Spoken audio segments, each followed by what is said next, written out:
Pemirsa, kasus gizi buruk kembali ditemukan di wilayah Buleleng Timur, tepatnya di Banjar Suksuk, Desa Bondalem, Tejakule.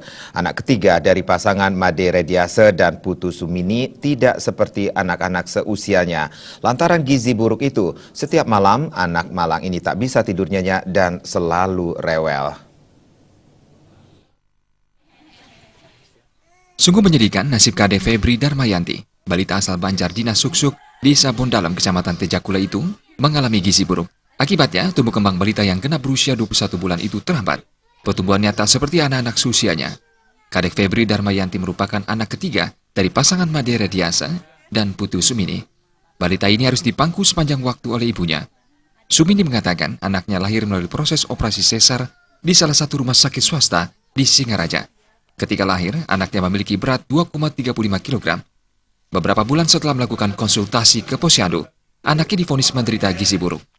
Kini beratnya hanya berkisar antara 5,8 kg hingga 6,1 kg. Padahal anak-anak seusianya telah memiliki berat belasan kilogram.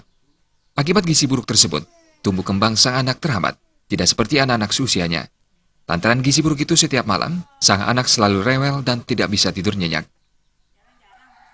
Bisa gituin kepala. Oh gitu. Untuk aja nguyuk apa. Terus beratnya sendiri berapa, Bu? Beratnya di situ. Waduh ini 6,1. 6,1. Berat Kadang kalau turun, oh, kadang gitu. naik. Naiknya segitu dah, 61 naiknya. Kalau turunnya dokter sendiri 5,8. bilang apa, Bu? Kalau dokter bilang gizi buruk dah, gejala Gizi buruk. Ya.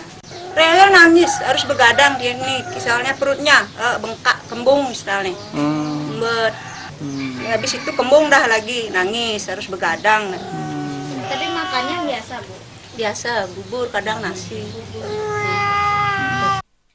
Kini kebutuhan sehari-hari keluarga ini hanya ditunjang oleh Made Rediase yang menjadi buruh harian serabutan.